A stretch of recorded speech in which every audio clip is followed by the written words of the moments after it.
कि हमारे पास 12 पार्टिसिपेंट्स आ गए हैं। क्लास की स्ट्रेंथ कितनी है आप लोगों की?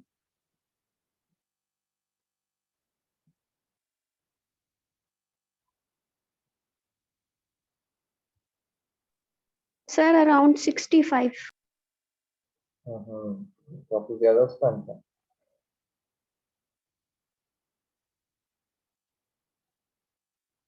आप लोग की इस सेमेस्टर की फिजिकल क्लास शुरू में नहीं हुई?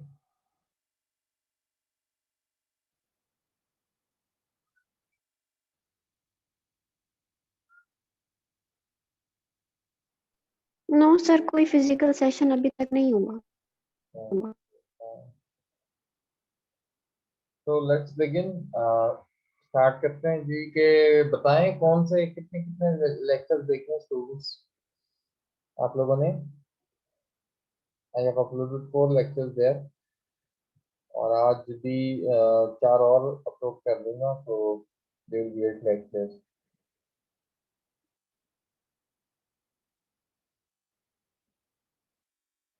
Okay, let me ask you one by one. Yes, Aiza Fayaz, are you there? Can you listen me?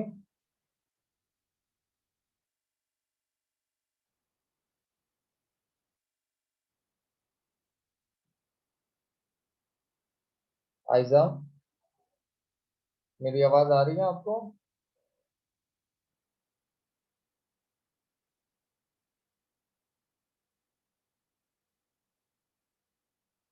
तो ये माइक इशू रिजॉल्व करना, हाउ टू इंटरैक्ट, और मैंने क्वेश्चन पूछने होते हैं, और जो है वो बाद में क्विज होगा। तो I will be having live quiz from the class everyone. ये माइक जो इश्यूज हैं आपके, काइंडली इसको रिजॉल्व कर लें।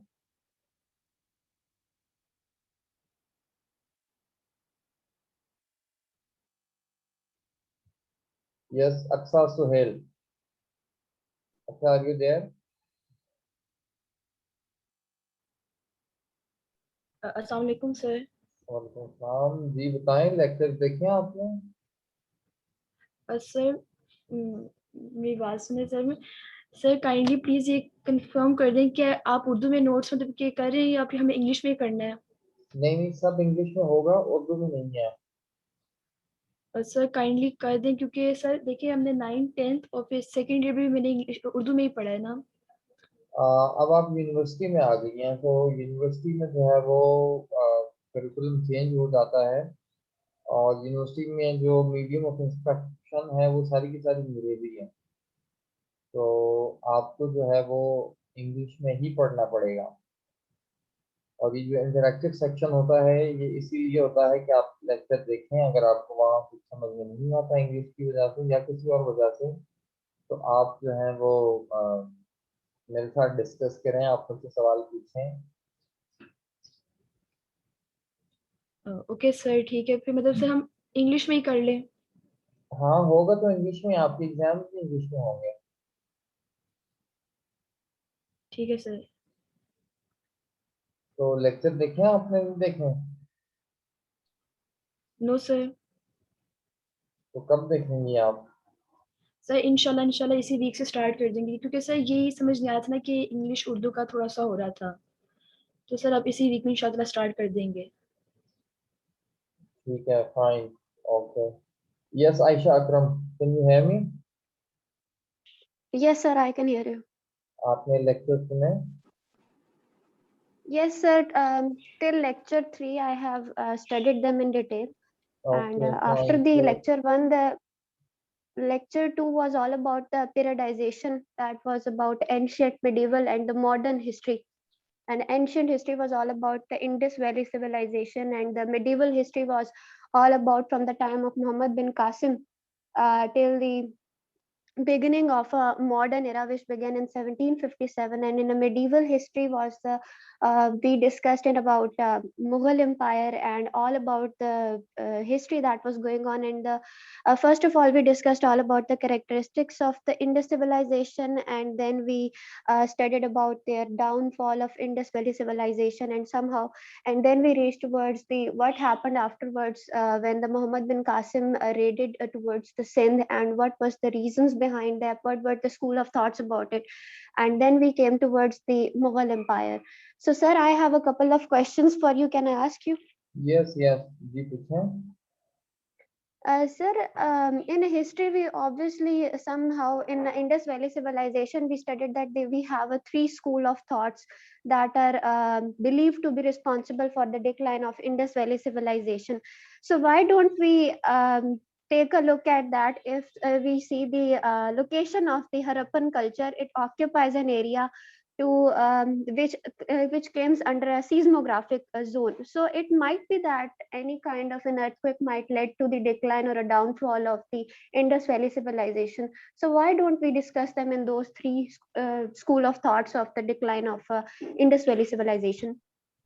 The reason because is, as I told you earlier, इसी लेक्चर में भी मैंने वो रीजन बता दिए हैं कि जो है वो ये तीन थ्योरीज इसलिए हैं कि तीनों अभी तक तो उनके हक में सबूत हैं, लेकिन वो अभी तक मुकम्मल तौर पर प्रूव नहीं हुए हैं. उसके ऊपर जो है वो रिसर्च अब तक जारी है, और जो साइंटिस्ट हैं वो आपस में, जो आर्कियोलॉजिस्ट हैं बेसिकली, वो आपस में तजवीज़ है कि जो इंडस वैली सिविलाइजेशन है, वो इंडस वैली सिविलाइजेशन जो है वो किस वजह से खत्म हुई. उनके रीजन के ऊपर जो है वो साइंटिस्ट के बीच वो नहीं है, कंसेंसस नहीं है. तो बेसिकली तीन थेरीज हैं, और इन्हीं तीन थेरीज के ही वजह से जो है ये आपके सामने जो कंफ्यूजन क्रिएट हुई है. Okay sir. सर, हमने एक और बात डिस्कस की थी कि when the Mahmud Ghaznavi attacked about 17 time on the temple of Somnath in India, and he took the resources from there to back to the Ghazni that were about 2 million dinars according to the historians. So you said that he developed the beautiful city of Ghazni. So you told us a title that was some kind of an Arusul Birat. So sir, would you spell the last word of this title? Yes, it is उरूसुल बिलाद. उरूस कहते हैं दुल्हन को, और Yes बिलाद sir. कहते हैं शहरों को, मतलब मजमू का शहरा, मतलब it's the plural of city. तो शहरों Sir, की दुल्हन को कहते हैं what उरूसुल was the बिलाद. spelling of Bilad? Would you please confirm it? Spelling तो ये तो अरबिक जो वर्ड है, तो we can you can write here as BILAD और BELAD. It's up to you. Okay, sir. Sir, we oftenly find a comparison in between Arusul Balat and Arusul Falak. Sir, which city or place was regarded as an Arusul Falak? Well, रूसी फलक जो है वो मैं पहली दफा आपसे सुन रहा हूँ. आपने ये कहाँ से सुना है? Sir, when I searched about Arusul Balat, so I definitely came across the word of an Arusul Falak. That means the bride of the heaven. But I was unable to find what kind of a place was called that. क्योंकि अरूसुल फलक जो है वो आज तक किसी city के बारे में यूज नहीं हुआ हुआ. अरूसुल बिलाद जो है वो गजनी Okay. के बारे में यूज हुआ हुआ है. तो अबाउट दैट जो है वो हम यूज करते हैं. I will search it, I will look for it. अरूसुल फलक किसके लिए यूज हुआ हुआ है कि to be bride of the heaven. I will definitely search for it, but जो अरूसुल बिलाद है वो गजनी के लिए यूज हुआ है. दूसरा याद करके मुझे सुनाओ. Okay, sir. Thank you. Okay, fine. So, yes, Fahila Asif.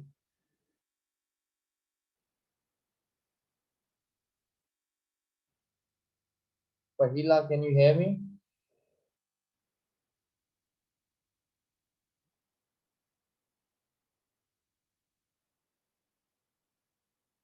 Okay, Fatma Zahid. ये जो लोग रिस्पॉन्ड नहीं कर रहे हैं, I will mark them absent in the class because they are not present. I don't know why. Where are they? Fatima Zahid. Sir, first two lectures.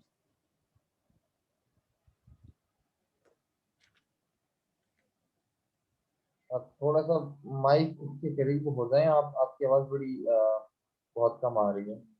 Sir, first two lectures.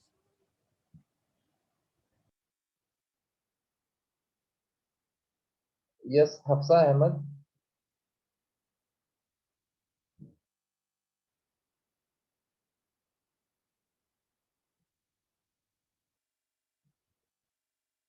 Hafsa, can you hear me?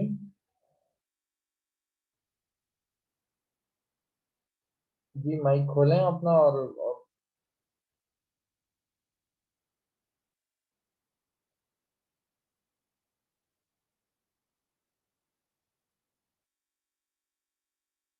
can you unmute yourself?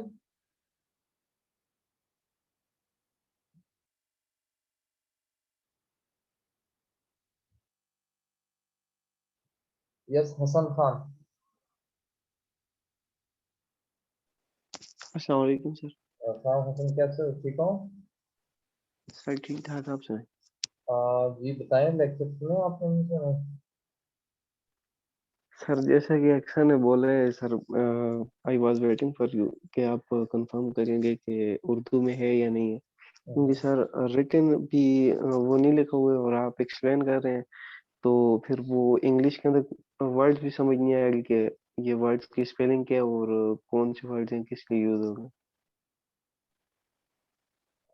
तो ये आपको उसी में वो resolve करना पड़ेगा। Sir आपने कहा था बुक रेफर करूंगा, तो फिर मैं उसके लिए भी वेट कर रहा था, मगर उसके बाद क्लास ही आ जाइए। अच्छा, बुक का लिंक मैं ग्रुप में सेंड कर दूंगा, वो आप लोग डाउनलोड कर लेना और उसी को पढ़ लेना। लेकिन लेक्चर जो है ठीक वो है सर। सुनना लाजमी इसलिए है क्योंकि आगे मतलब हर क्लास के मैं लेक्चर्स दूंगा और जितने भी लेक्चर्स हैं उन सब मैं छोड़ दूंगा। You will have to be prepared for that.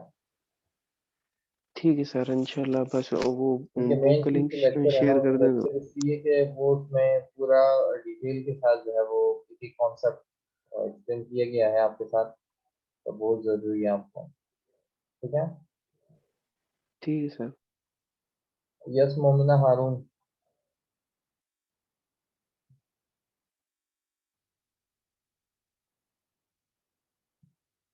Assalamu alaikum, sir. वालेकुम सलाम। मोमिना, लेक्चर्स आपने सुने? No, sir, अभी तक नहीं सुनी। तो कब सुनेंगे? ईद के बाद? सर इंशाल्लाह जल्दी सुनना स्टार्ट कर दूंगी। अच्छा, तो इसका मतलब अभी ईद की शॉपिंग में बिजी थी। नो सर, ईद की शॉपिंग नहीं।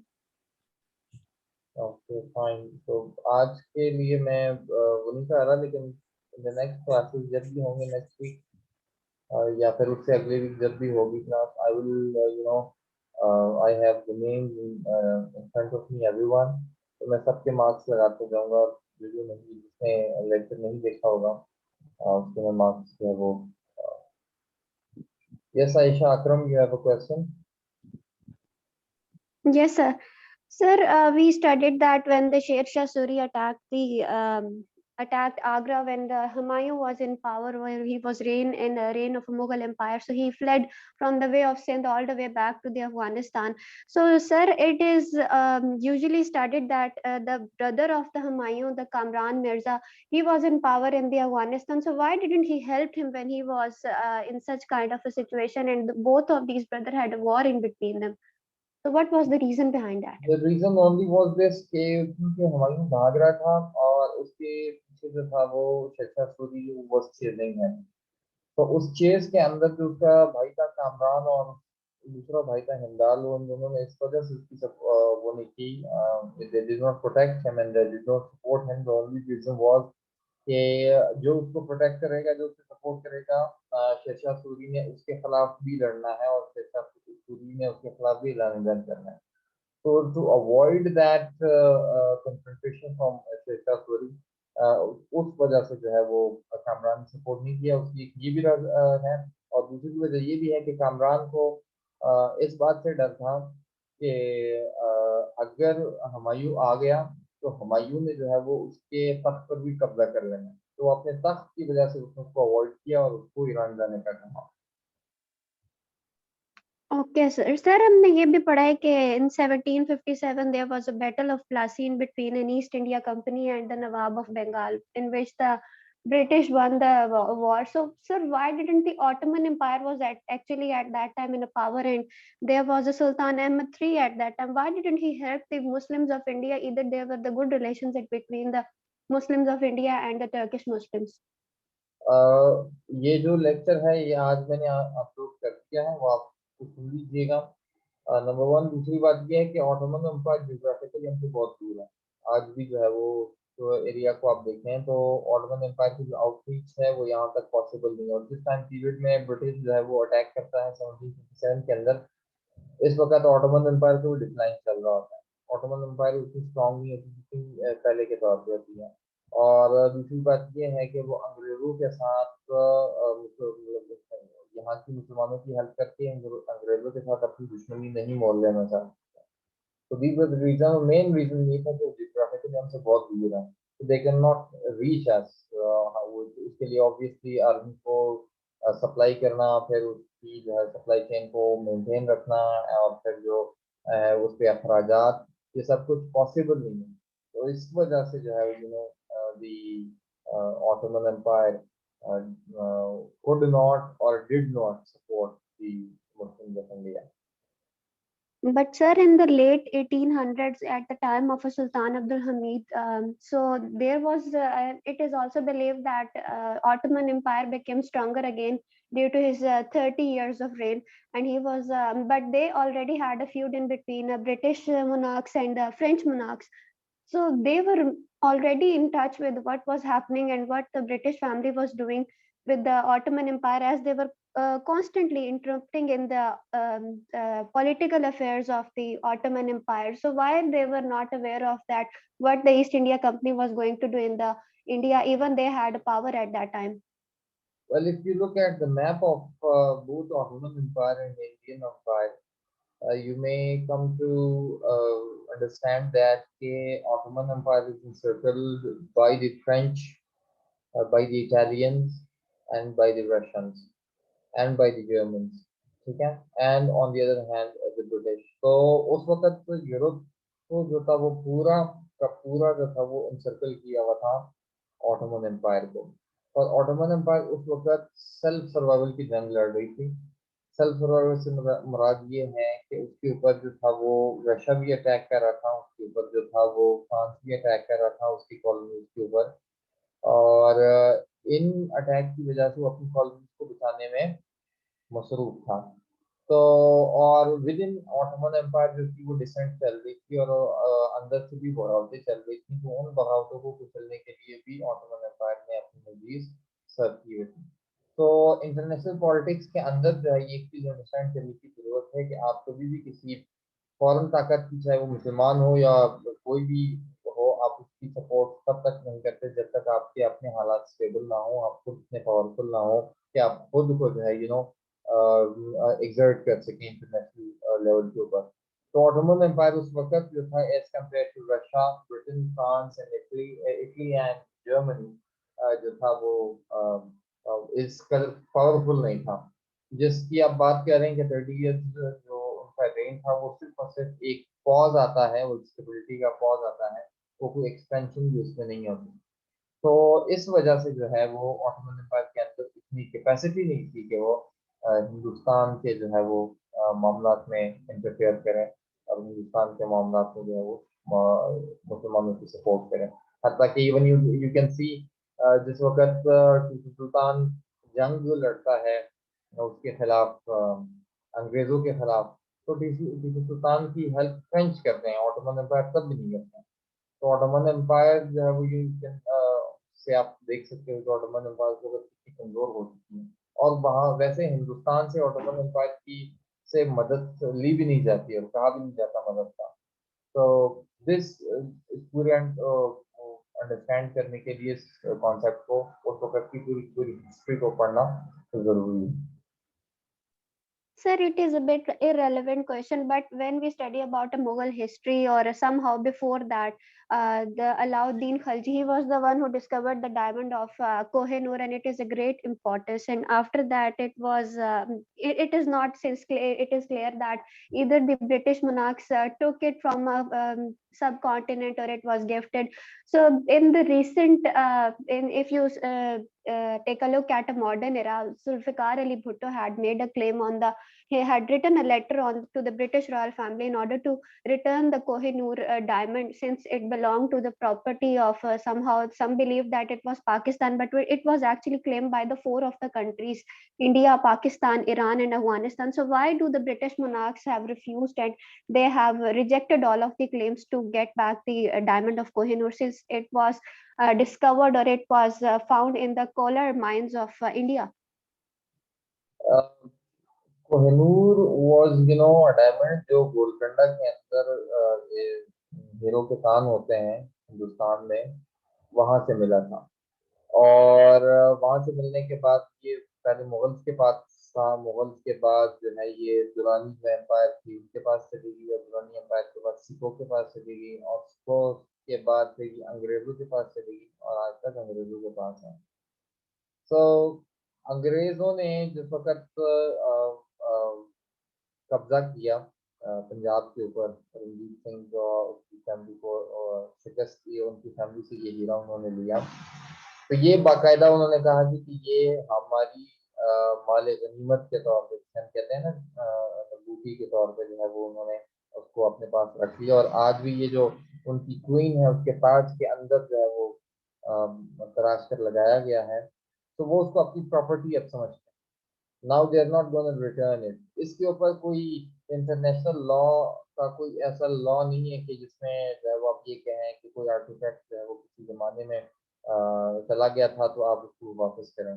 ये कोई इस तरह का लॉ अभी तक बना नहीं है, ना ये एग्जिस्ट करता है। तो इसी वजह से स्टेट्स क्लेम बेशक करें, लेकिन वो अंडर द लॉ दे ये ऑब्लाइज नहीं है ब्रिटेन से वो उसको वापस करें। हाँ, इखलाकी तौर पे, मॉरली तौर पे आप जितना कहें कि वो वापस करें, वापस करना चाहिए। और किस स्टेट को करना चाहिए, पाकिस्तान को, अफगानिस्तान को, ईरान को, या इंडिया को, ये भी एक बहुत बड़ा सवाल है कि अगर करें तो किसको करें, क्योंकि क्लेम तो सबका है। तो इसलिए इससे बेहतर है कि वापस ही ना जाए। Okay, sir. Thank you. Yes Nurul N.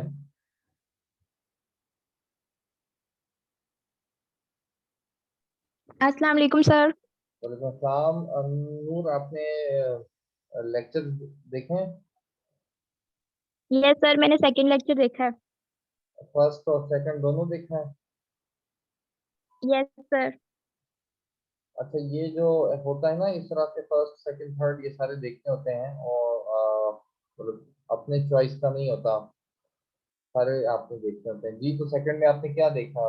What did you learn from second lecture? Second में हमने कॉन्सेप्ट ऑफ पीरियडाइजेशन पढ़ा था, और हमने उसके आगे 3 पीरियड्स पढ़े थे: एंशिएंट, मॉडर्न और मिडाइवल। उसके बाद हमने इम्पोर्टेंस ऑफ पीरियडाइजेशन पढ़ी थी, और एंशिएंट इंडिया के बारे में हमने स्टार्ट किया था। उसमें हमने इंडस वैली सिविलाइजेशन पढ़ी थी और उसकी कैरेक्टरिस्टिक्स पढ़ी थी। ओके, सो कोई आपको चीज कंफ्यूजन लगी हो, कुछ चीज समझ में ना आई हो? नो सर, मुझे समझ आ गया था। Okay, so let me ask you few questions. मुझे कोई इंडस वैली की कुछ कैरेक्टरिस्टिक्स बताओ।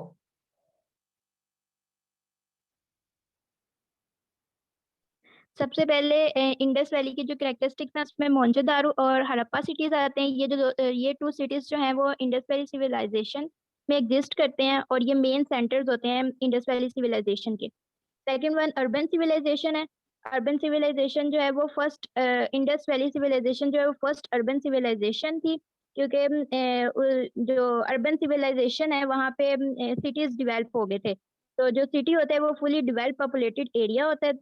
तो वहाँ पे जो सिटीज होते हैं वहाँ पे हर किस्म की सहूलियात होती हैं। और जो मोहनजोदारो और हड़प्पा थे वो अर्बन सिटीज मतलब कंसिडर किए जाते थे।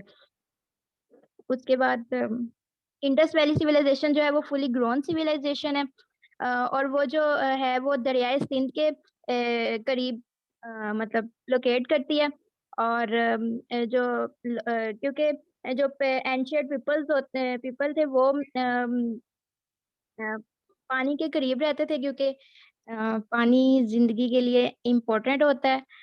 उसके बाद थर्ड पॉइंट जो था वो सेंट्रल अथॉरिटी का था। तो सेंट्रल अथॉरिटी मतलब के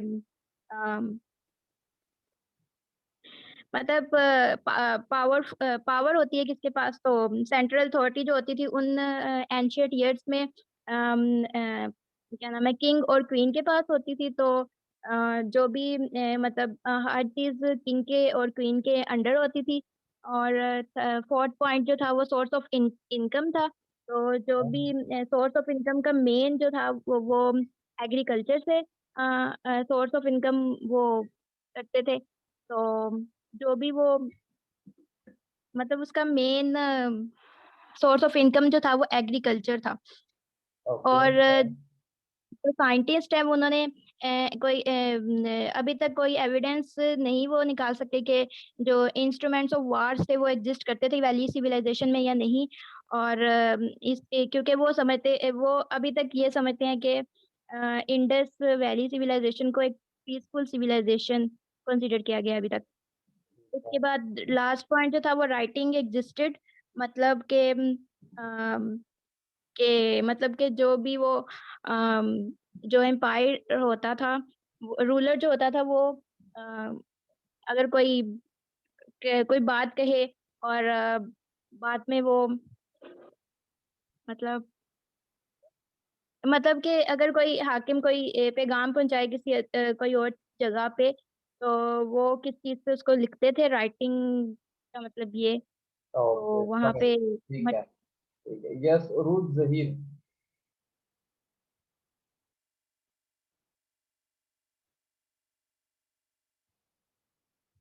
उरूज, can you hear me?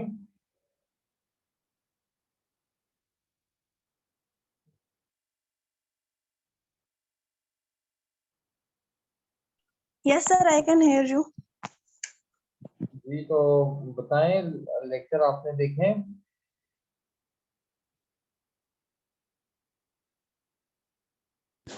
Sir first 2 lectures लिए थे तो वो थोड़े बहुत समझ आए हैं। जी फर्स्ट लेक्चर में क्या आपको आपने क्या पढ़ा?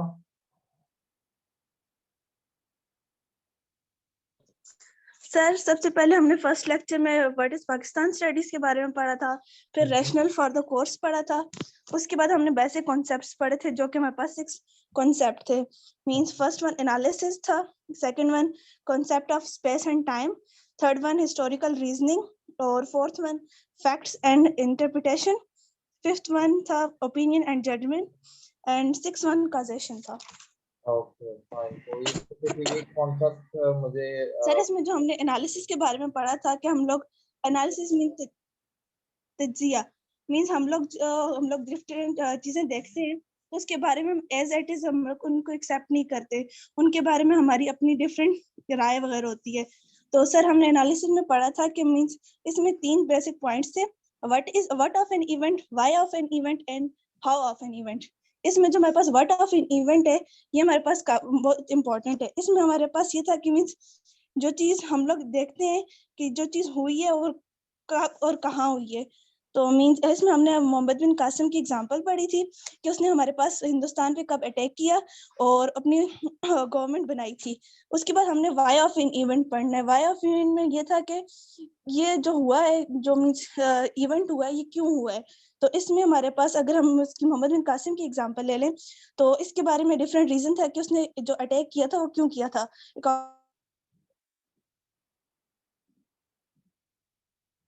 के लिए किया था, लेकिन अकॉर्डिंग टू हिंदूज उसने जो हमारे पास अटैक, वो कह रहे थे जो उसने अटैक किया वो हमारे पास वो लूट मार करने के लिए आया हुआ था।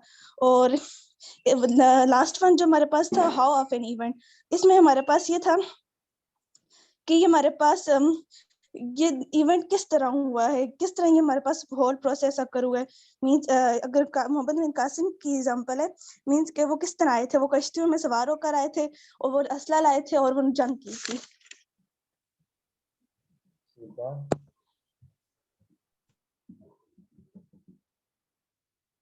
अच्छा मेरा आपसे सवाल ये है कि टाइम एंड स्पेस को थोड़ा सा एक्सप्लेन करें।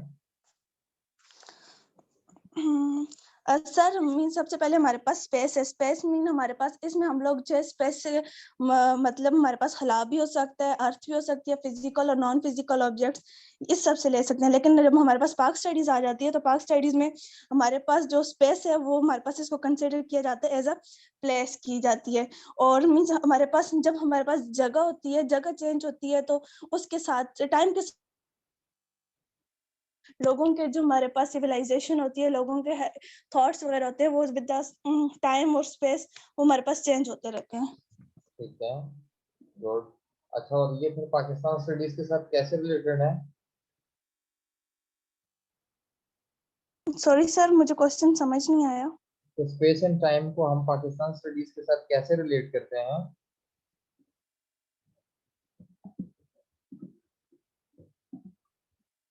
सर इसकी आपने एक एग्जांपल दी थी तो वो मुझे अब याद नहीं है, सॉरी सर। इसको जो है वो आप दोबारा से फिर देख लीजिएगा। यस, ये पार्टिसिपेंट्स कम होते जा रहे हैं, पहले 17 थे अब 11 पर हो गए हैं, तो उसको लीड करते जा रहे हैं। सीआर, क्लास को बता दीजिएगा कि क्लास में जब वो जब भी अगली अगली क्लास होगी हम मैं अटेंडेंस पे जो है वो I will be very strict on attendance, number 1। दूसरी बात ये है कि पूरी क्लास को बता दें कि जब भी होगी हमारा इंटरेक्शन, उसमें सब ने सारे स्टूडेंट्स ने अपने कैमरा ऑन करने हैं। और जो गर्ल्स हैं, जो बॉयज हैं, अगर कोई इशू है तो अपने इशू को रिजॉल्व करें, अरेंज करें। और जो कैमरा है वो सबने ऑन करना है ताकि मुझे पता लगे कौन एक्टिव है कौन एक्टिव नहीं है। जो कैमरा ऑन नहीं करेगा, जो मुझे रिस्पॉन्ड नहीं करेगा, मैं उसको एब्सेंट डिक्लेयर करूंगा। ठीक है?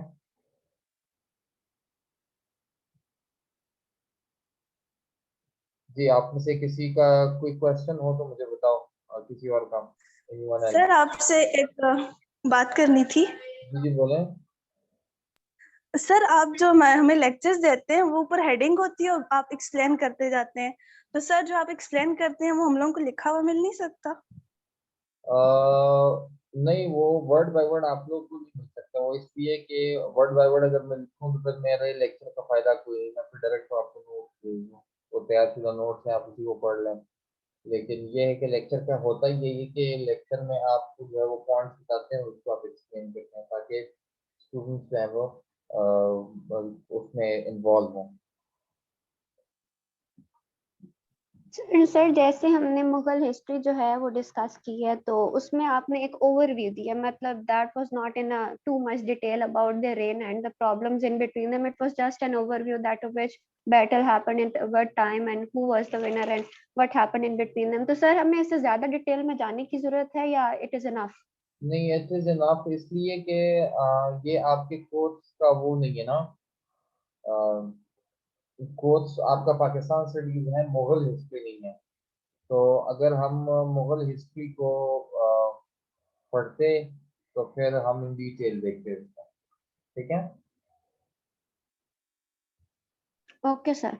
इस वजह से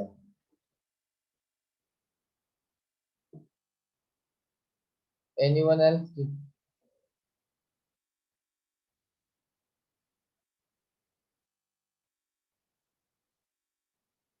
नो क्वेश्चन?